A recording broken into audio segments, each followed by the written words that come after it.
खिदमत वालदैन के मुतालिक सूरह इब्राहीम आयत नंबर 41 में इरशाद हुआ, रब्बना ग़फ़िरली वाली वालिदैया वलिल मुअमिनीना यौम यक़ूमुल हिसाब। ऐ मेरे परवरदिगार, मुझे, मेरे वालदैन और मोमिनीन को बरोज़े क़यामत बख्श दे। सूरह लुक़मान आयत नंबर 14 में इरशाद हुआ, अनिश्कुरली वाली वालिदैक, मेरा और अपने वालदैन का शुक्र अदा करो।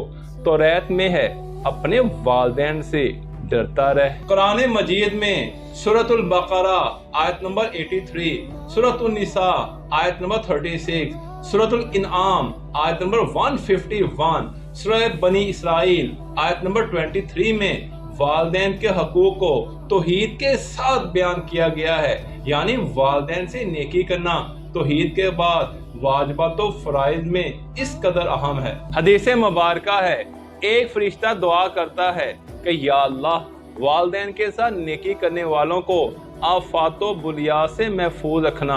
अल्लाह की रज़ा वालदैन की रज़ा में समोई हुई है और अल्लाह ताला का कहर माँ बाप के ग़ैज़ व ग़ज़ब में छुपा हुआ है।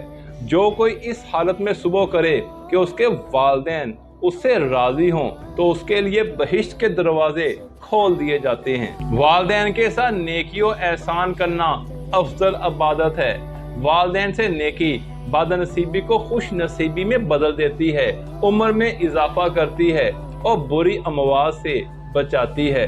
रसूल खुदा से किसी ने पूछा कि मैं चाहता हूँ मेरा नामा आमाल गुनाहों से खाली हो।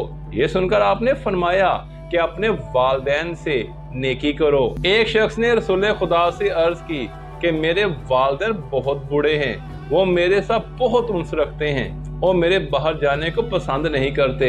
ये सुनकर रसूल खुदा ने फरमाया कि अपने वालदैन के पास रहो। तफसीर तिबरी में एक वाकया दर्ज है कि वालिद की जिंदगी में भाइयों ने तकसीम जायदाद का फैसला किया, मगर एक भाई ने फकत खिदमत वालदैन की जिम्मेदारी ली। वो शख्स मेहनत मजदूरी करके खिदमत वालदैन करता और बिलाखिर उसके वालदैन दारे फानी से रुखसत हो गए।